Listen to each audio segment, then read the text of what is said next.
just hope you don't trip over that little step over there.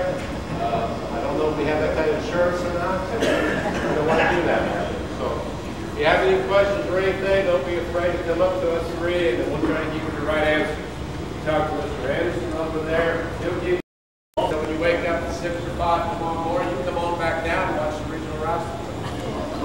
We do use our facility. Last year when I was filling in for 7 months as the athletic director and plotting the whole time how I could get Mr. McEwen here, our basketball coach came in and said, boy, it sure would be nice to play a game at Luncheon Hall.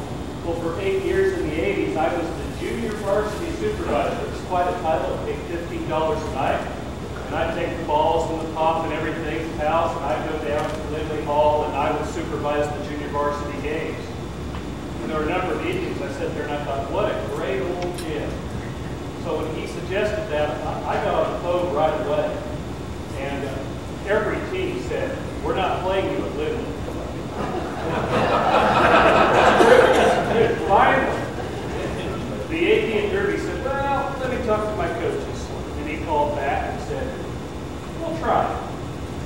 So we were pretty happy that they agreed to do this. I had a quote in the newspaper last night, and I mean this. To a certain extent, in high school, we're here to create memories. I've never had a person come back to me and say, boy, you remember a football or basketball team I played on in high school, coach? Yeah. I sure regret playing. Never had that. But I've had a lot of kids come back and say, you know, I really enjoyed basketball, but I sure wish I would have done track in the spring. I've heard that 100 times. And I think these young men are going to walk away with some great memories from tonight. I don't know if they know it yet, but they will. We've had a slight change in plans for tonight, and it's a good problem. The problem is there are too many alumni who signed up to come back. Last check, I think we had 65 plus 186 guests. Well, I'll kind of go through the evening as we planned it, and you will have the opportunity to ask questions. Students say sometimes I'm not clear. I think I'm perfectly clear. Now, you'll notice that the program is an old program that Mr. Stan Rodhagen gave me. It had B game and A game. We changed that to G game for girls, B game for boys. The girls' game starts at 6 o'clock. And if you'd like to be there for the start of it, we'd love to have it. We'd like you to come in the entrance from 7th Street. I call it the northeast corner of the gym. Just walk in, we'll have a program for you, we'll have a name tag, and your seat will be right there, closest to you, ground floor. And we have, I believe, one adult staff member, and their job tonight is to keep everybody else out of their section. So they look younger than what, about 45? Don't even ask questions. Several people are even bringing their own children. I think that's marvelous. We'd like to introduce you immediately following the girls' game. We timed this. Originally, we were going to give you 35 seconds each. 65 people, 35 seconds. This isn't going to work at halftime unless we have a Super Bowl halftime. So then we cut back and said, well, what if we did about 10 to 15 seconds? We can do this. Even then, that's a long period of time. So we're going to do this between games. We'll introduce you first, then we'll let the boys warm up, and we'll have the boys game. When the boys game is over, you can just go right across the alley to the cafeteria. It's beautiful, just like a mall.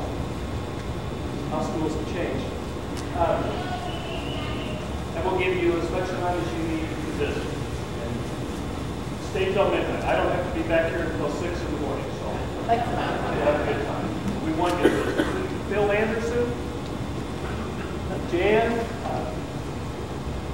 talked about you tonight too. Phil is an avid booster of Newton High School athletics, and Newton High School basketball. And he will never tell you this, so I'll tell you. He has done so much legwork in gathering names and addresses, and I hate to see your phone, Phil.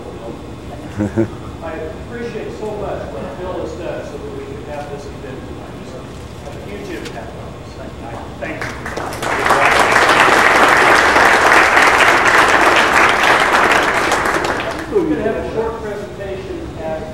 practice period after the game. But for the most part, it's going to be let you visit with old acquaintances, even maybe make a few new acquaintances. Okay? Now, when we introduce you, following the girls did. I have some maps spread out on the tables. I have more. I do this because my brother always said on the farm I was the dumb one. When we fix the tractor, get it all get fixed. But I'll be glad to hand more of these out in a little bit because we want this to go as smooth as we possibly can. The introduction will be fairly brief as far as time per person, but if you'll look at the program, we gave you a lot more space there. I hope you'll be pleased. Get my ball in. Now, I'm getting a signal from Mr. Stillwell that I forgot something. Yes, there's a gentleman here that would like to speak from the alumni side. Right there again. You are next. One more thing to say. And then questions about the logistics for tonight. Our basketball coach last year was a good man. He resigned in mid-June. And I say this because I went out to eat with my family after worship on Sunday, and this has happened 100 times if it happened once. A man came up to ask me why I didn't find a basketball coach last week. Why didn't I look? We looked in Texas. We looked in Oklahoma. We found 4 top-notch candidates in Kansas. The most frequent answer I heard was, I'd love to, but I'm committed to my school board, and I don't want to do that there this late in the summer. And isn't that the answer you want to hear from a final coach? I didn't have to think too long. We had a person right here on staff. They coached their state championship. And I told Bob, we've got great kids. As you see, they're not the biggest kids in the world, but they're great kids, and they'll play hard tonight. You'll see that.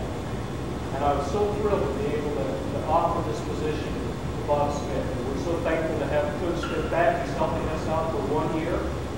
And we intend to begin looking, I think Mr. McEwen said, well, we've been looking all along, but March, I think it's real serious for next year. So, Coach, I do appreciate, again, your patience. You'll see him teaching tonight. Now, he teaches with passion. It's like this. He's got that clipboard, but he's teaching the whole game. And we appreciate that. I think everything you see, we do play defense. We played the #1 team at 6A the other night. We held the 57 kills. They're not a bad defense. Appreciate it, sir. Questions about, you're right, Seth. You're right, go ahead.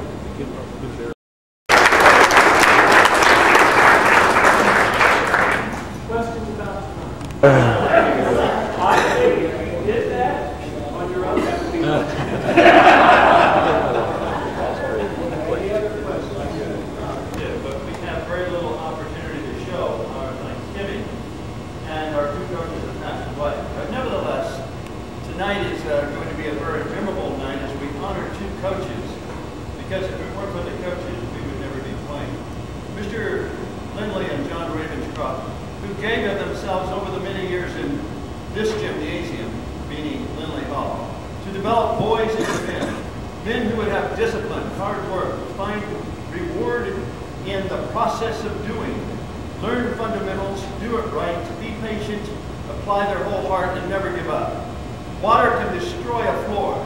Trophies can be stolen. But you cannot take away the principles that go with you every day for life. It is the little things that matter.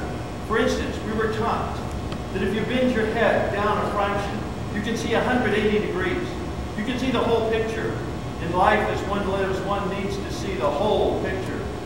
Lindley Hall is not a hallowed ground in the sense that blood has been spilt, and yet 2 men by the names of Lindley and Ravenscroft have given their lives through hours, days, years of dedication to young boys so that they could grow up to become men, meaningful men, to take their places in a society which has relegated real men to the realm of almost endangered species.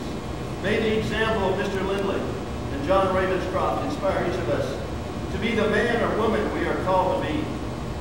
The 50 or so men, now more, here wish to thank the present athletic department, the administration, those that are responsible for the meal, for allowing us to come once more to the place that has been so dear to us. for Mr. Lindley and Coach Regenscroft will never be forgotten for what they taught us, for what they mean to us. They are a rare gift that God has given to us, and we are most grateful. And we are grateful for not only this luncheon, and for all the work that went in to invite the men and their spouses and children here, but for the game being held in Lindley Hall, and the introduction and the halftime and the reception that follows. We are most grateful for all. Now, in the video, we have heard the thank you of certain individuals, and each person has a story to tell that played for these coaches. And this is one player's perspective. Thank you for all the memories, all the good, the bad, which turned out for good. We need the bitter as well as the sweet. Thank you for all the drills and drills and drills and fundamentals. Without fundamentals, there is no skeleton. Without a skeleton, there is no foundation, and no feet with which to walk. Thank you for all the new shoes, the new socks, the tape, the firm grip, the rub-down medicated salve. Thank you for all the away game training meals, which we had before every away game. The peas, the roast beef, the potatoes, the peaches, and milk. Thank you for all the steak dinners after away games with no ketchup, not even for Kendall Myers, our chunky manager. What was good for the goose was good for the gander. Thank you for all the full house crowds, including the 600 townspeople ushered in by usherettes to their seats. Thank you, Mr. Sanderson. He was the band director then. The band and the cheerleaders leading us, everyone, and I've been working on the railroad, thrilling. Thank you for that big medicine ball we threw around in warm-ups. Thank you for all the yells of support. In those days, people actually yelled, and that included the cheerleaders. Thank you for all the wins and the few losses, all of which we needed to put in integrity into the person.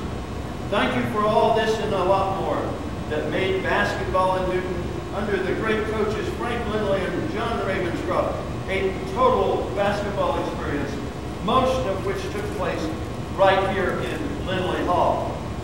It can be summarized by this: God gave to we fellows unusual opportunities and experiences that very few people in this world have experienced. And those two coaches who coached us and taught us so many things continued their vital interest in us until they died.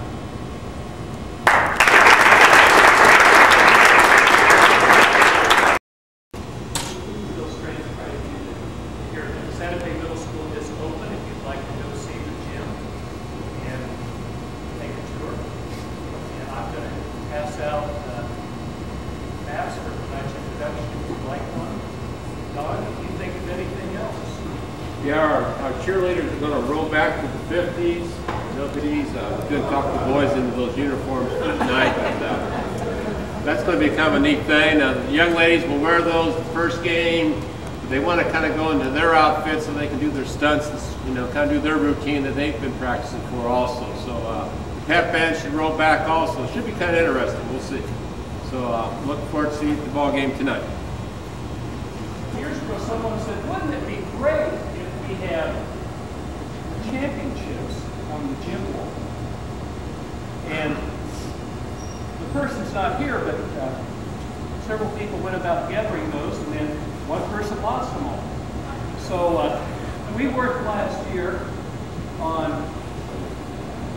determining all the Arc Valley championships Newton had and the state championships, which was a little bit easier. And then our visitor club was gracious enough to say they would pay for all the championships since we moved into Newton High School, which was very nice. But then our thought was, we're not Newton High School in 1974 to present.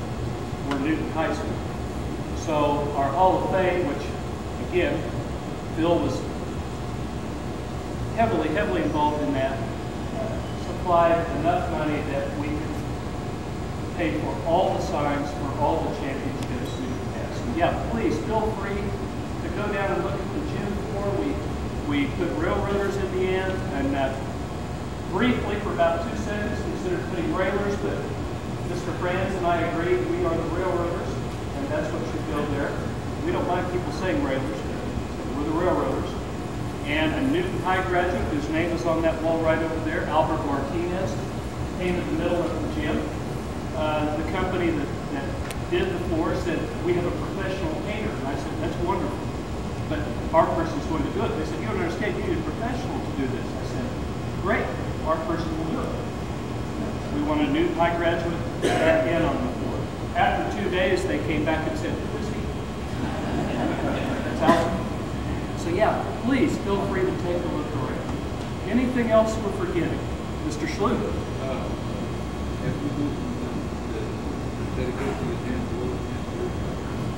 Thank you. On December 9th, we renamed the gyms, and Mr. Schluter reminded me we had North Gym, South Gym here at the high school. It sounded like the Civil War.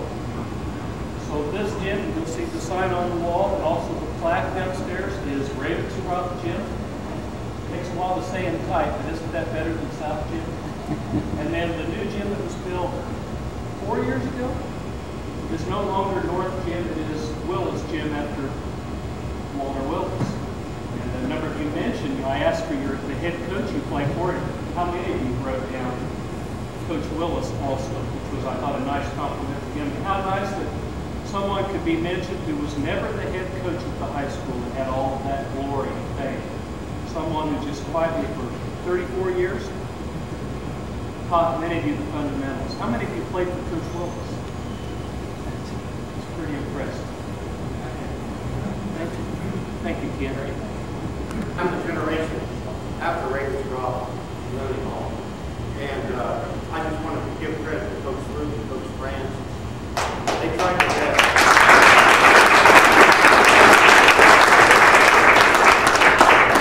Believe me, there wasn't a day that we didn't hear about Ravenscroft. And had we done our part, we would have, we're the ones who lost the game. But they were good coaches, and their main goal was to teach us about how Ravenscroft did it. Where are they going to put the band?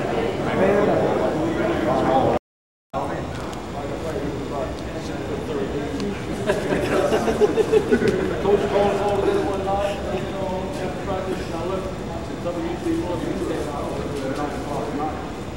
And they go on the girls' house, I want to go up the top, and be at your house to Hey, Alan Mills, what are you doing these days? he takes so many shots, really. He said, guys, give it.